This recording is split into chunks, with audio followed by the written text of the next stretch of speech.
សួស្តីអ្នកទាំងអស់គ្នាថ្ងៃនេះយើងមកជួបគ្នាជាមួយនឹងមេរៀនសន្ទនាថ្នាក់ដំបូងជាបន្តទៀតបាទហើយថ្ងៃនេះដែរគឺយើងជួបដល់ Unit 37ហើយបាទគឺមេរៀនទី37ហើយនេះគឺជាចំណងជើងនៃមេរៀនរបស់យើង Where can I buy oranges បាទ Where can I buy oranges គឺមានថាតើខ្ញុំអាចទិញក្រូចនៅឯណាណាហើយនេះគឺជារូបភាពពាក់ព័ន្ធទៅនឹងការសន្ទនារបស់យើងនៅថ្ងៃនេះបាទនៅថ្ងៃនេះ Amber Tom ហើយនិង Tevi នឹងគាត់ទៅលេងសម្បត្តិនៅឯខេត្តបាត់ដំបងណាបាទដែលយើងដឹងស្រាប់ហើយថាសម្បត្តិគឺជាមគ្គុទ្ទេសក៍ទេសចរអញ្ចឹងហើយគាត់ស្គាល់ទីកន្លែងច្រើនណាបាទហើយយើងរងចាំជួបគ្នានៅក្នុងការសន្ទនាបាទហើយមុននឹងចូលដល់ការសន្ទនាខ្ញុំសូមបង្ហាញពាក្យហើយនឹងឃ្លាសំខាន់សម្រាប់បងប្អូនទាំងអស់គ្នាជាមុនសិនណាអូខេពាក្យថ្ងៃនេះគឺយើងមានពាក្យថា buy ណាបាទពាក្យថា buy គឺមានន័យថាទិញណាបាទយើងអានថា buy ណាបាទយើងមើលពាក្យបន្តទៀតគឺ orange បាទពាក្យនេះគឺយើងអានថា orange ណាបាទគឺមិនអានថា orange ណាបងប្អូនបាទបងប្អូនមួយចំនួនគាត់អានថា orange ណាប៉ុន្តែពាក្យនេះគឺយើងអានថា orange ណាបាទពាក្យថា orange គឺមានន័យថាក្រូចណាបាទហើយយើងមានពាក្យថា bank បាទ bank គឺមានន័យថាធនាគារហើយមើលពាក្យបន្តទៀតបាទពាក្យថា behind ណាបាទយើងអានថា behind បាទពាក្យថា behind គឺមានន័យថានៅខាងក្រោយណាបាទហើយយើងមើលពាក្យបន្តទៀតបាទពាក្យថា in front of បាទ in front of និយាយទៅវាជា clear បងប្អូនបាទមក clear ហ្នឹងគឺមានន័យថានៅពីមុខណាបាទ in front of ណាបាទហើយយើងមានពាក្យថា opposite បាទ oppositeចឹងពាក្យថា opposite ហ្នឹងគឺមានថានៅទល់មុខណាបងប្អូនបាទនៅទល់មុខហើយយើងមានពាក្យថា hospital បាទ hospital ចឹងពាក្យថា hospital ហ្នឹងគឺមានថាមន្ទីរពេទ្យហើយយើងមានពាក្យថា pagoda បាទ pagoda ពាក្យថា pagoda ហ្នឹងគឺមានថាវត្តណាបាទវត្តហើយយើងបាទក៏មានពាក្យថា shop shopចឹង shop គឺមានន័យថាហាងហើយយើងមានពាក្យថាអន្សមណាបាទអន្សមគឺមានន័យថាអន្សមឬក៏នំអន្សមហ្នឹងណាបាទអូខេអញ្ចឹងយើងទៅមើលបន្តទៀតបាទយើងមានឃ្លាថា in front of the bank បាទ in front of the bank គឺមានន័យថានៅពីមុខធនាគារណាបាទin front of គឺនៅពីមុខបាទ the bank គឺមានន័យថាធនាគារណាបាទអញ្ចឹងមានន័យថានៅពីមុខធនាគារអូខេហើយយើងមានឃ្លាថា see you later បាទ see you later ហ្នឹងគឺមានន័យថាជួបគ្នាពេលក្រោយណាបាទសូមកុំភ្លេចជួយចុច Subscribe ហើយនឹងបើករូបសញ្ញាកណ្ដឹងដើម្បីទទួលបានមេរៀនថ្មីៗដែលខ្ញុំនឹងផុសជាបន្តបន្ទាប់ហើយយើងក៏មានសំណួរថា where can I buy អន្សមបាទ where can I buy អន្សមហ្នឹងគឺមានថាតើខ្ញុំអាចទិញអន្សមនៅឯណាណាបាទហើយយើងក៏មានឃ្លាថា good luck បាទ good luck គឺមានថាសូមឲ្យសំណាងល្អណាបាទហ្នឹងយើងសម្រាប់ប្រើជូនពរគេណាបាទ good luck អូខេអញ្ចឹងយើងចូលទៅមើលការសន្ទនាតគ្នាតែម្ដងបាទ conversation បាទការសន្ទនាហើយនៅក្នុងការសន្ទនានេះគឺមាន Tevi Tom សម្បត្តិហើយនិង Amber ណាបាទអូខេអញ្ចឹងដោយរដងអញ្ចឹងមុននឹងខ្ញុំបញ្យល់បងប្អូនទាំងគ្នាទៅលើការសន្ទនាមួយនេះគឺខ្ញុំតែងតែឲ្យបងប្អូនទាំងគ្នាបាទហ្វឹកហាត់នៅក្នុងការស្ដាប់អត្ថបទសន្ទនាមួយនេះជាមុនសិនណាបាទអញ្ចឹងតោះយើងចូលស្ដាប់ទាំងគ្នាតែម្ដងបាទបន្តមកខ្ញុំនឹងបញ្យល់ជូនបងប្អូនទាំងគ្នាតាមក្រោយណាបាទ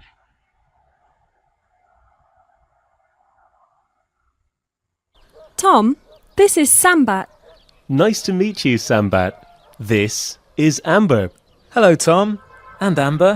Welcome to Battenbong. Sambat, where can I buy ensom? In the market in front of the bank. And where can I buy oranges? In the shop behind the pagoda opposite the hospital. Okay, thanks, Sambat. See you later, everybody. Good luck. អូខេយ៉ាងម៉េចដែរបងប្អូនអរគ្នាតោះឥឡូវសូមស្ដាប់ម្ដងទៀត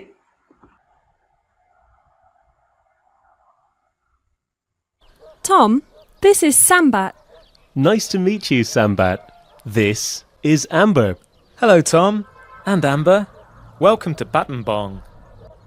Sambat, where can I buy ensom? In the market in front of the bank. And where can I buy oranges? In the shop behind the pagoda opposite the hospital. Okay, thanks, Sambat. See you later, everybody. Good luck.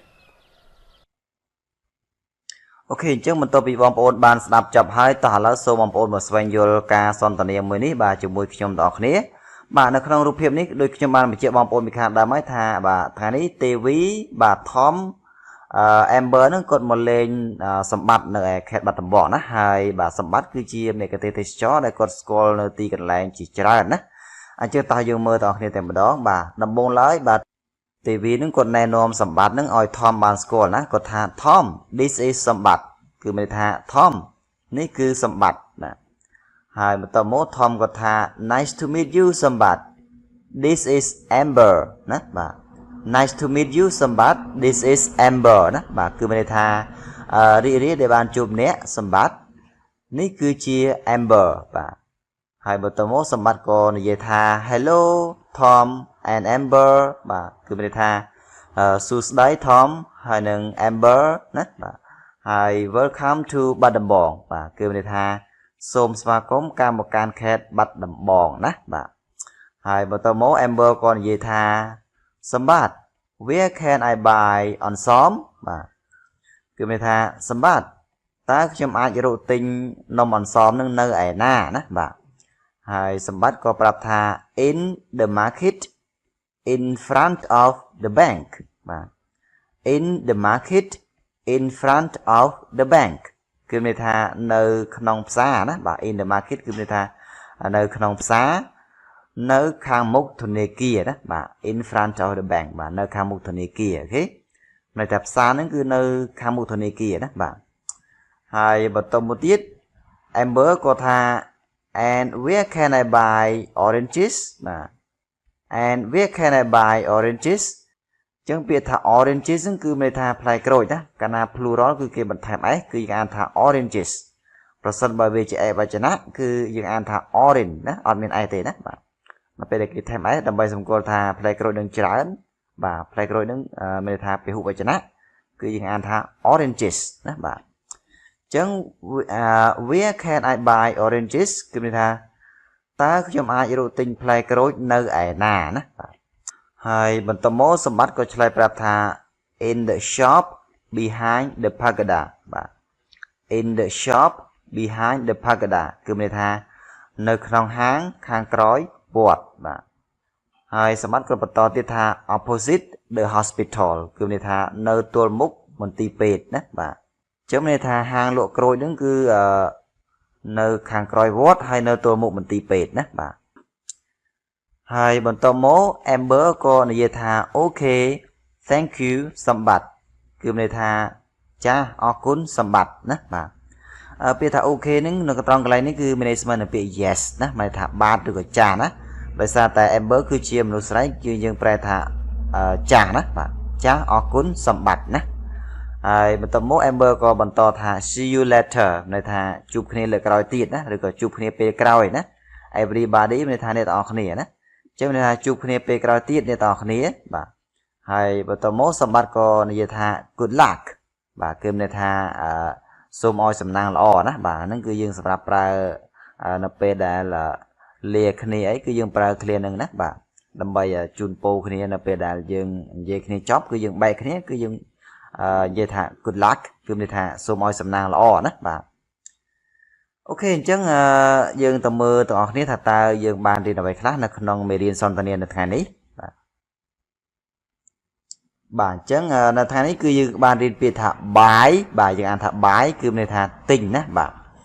ហើយយើងមានពាក្យថា oranges បាទ oranges គឺមានន័យថាផ្លែក្រូចណាបាទហើយ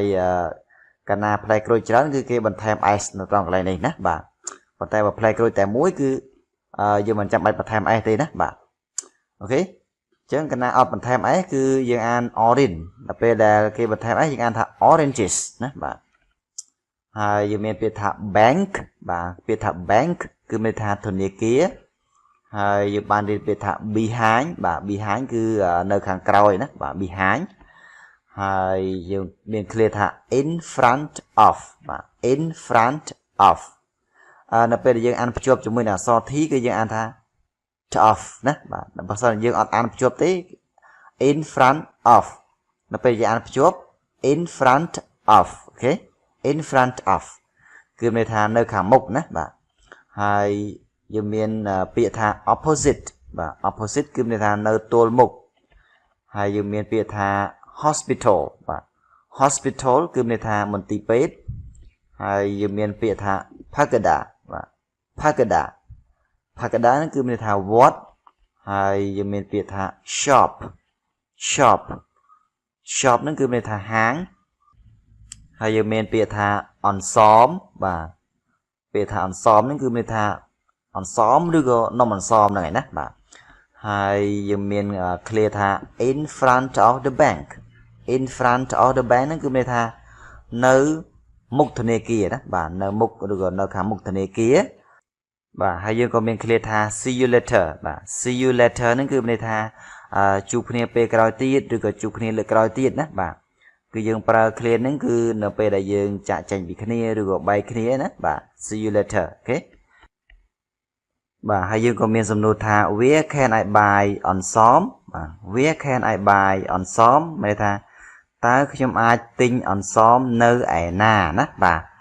ហើយកន្លែងពាក្យអន្សមហ្នឹងគឺបងប្អូនអាចដោះដូរពាក្យអន្សមនឹងបានទៅជារបស់អីផ្សេងដែលយើងចង់រកទិញណាឧទាហរណ៍ថាយើងសួរគេថា where can I buy water ន័យថាតើខ្ញុំអាចរកទិញទឹកនៅឯណា where can I buy apple តើខ្ញុំអាចរកទិញផ្លែប៉ោមនៅឯណាណាបាទអញ្ចឹងយើងគ្រាន់តែដូរពាក្យអន្សមហ្នឹងទៅជារបស់អីផ្សេងទៅតាមជាក់ស្ដែងដែលយើងចង់និយាយណាបាទបាទហើយយើងក៏មាន clear មួយទៀតគឺ good luck បាទ good luck អញ្ចឹង clear ថា good luck ហ្នឹងគឺយើងប្រើដូចគ្នាទៅនឹង see you later ដែរគឺយើងប្រើសម្រាប់នៅពេលដែលយើងបែកគ្នាណាបាទដូចគ្រូបង្រៀនអីគាត់បរៀនចប់បែកគ្នាទៅផ្ទះរៀងខ្លួនអីគាត់ប្រើ see you later ឬក៏ good luck ទៅកាន់សិស្សរបស់គាត់ហើយសិស្សរបស់គាត់ក៏តបមកគាត់វិញដូចគ្នាដែរណាបាទហើយចំពោះអ្នកដែលធ្វើការអីគាត់នៅពេលដែលគាត់ចេញពីកន្លែងធ្វើការអីគាត់ត្រូវបែកគ្នាទៅផ្ទះរៀងខ្លួនអញ្ចឹងណាបាទគាត់ប្រើ clear នឹងដូចគ្នាណាបាទ see you later ឬក៏good luck អញ្ចឹងណាបាទអញ្ចឹង good luck ហ្នឹងគឺយើងសម្រាប់ជូនពរគេឲ្យសំណាងល្អអញ្ចឹងណាបាទអូខេអញ្ចឹងមេរៀនសន្ទនារបស់យើងថ្ងៃនេះបានមកដល់ទីបញ្ចប់ហើយបាទហើយយើងរងចាំជួបគ្នានៅមេរៀនបន្តទៀតហើយប្រសិនបើបងប្អូនមានចម្ងល់អីបងប្អូនអាច comment នៅខាងក្រោមវីដេអូនេះបានណាបាទសូមអរគុណបងប្អូនទាំងអស់គ្នាដែលបានតាមដានការបង្រៀនភាសាអង់គ្លេសនៅលើ YouTube Channel BS English ខ្មែរសម្រាប់បងប្អូនដែលចង់ទទួលបានមេរៀនថ្មីៗទាក់ទងទៅនឹងពាក្យវេយ្យាករណ៍ការសន្ទនាការបកប្រែក៏ដូចជាមេរៀនភាសាអង់គ្លេសផ្សេងៗទៀតសូមបងប្អូនចុច Subscribe ហើយនឹងបើរូបសញ្ញាកណ្ដឹងដើម្បីទទួលបានមេរៀនថ្មីៗដែលខ្ញុំនឹងផុសជាបន្តបន្ទាប់សូមអរគុណសូមជម្រាបលា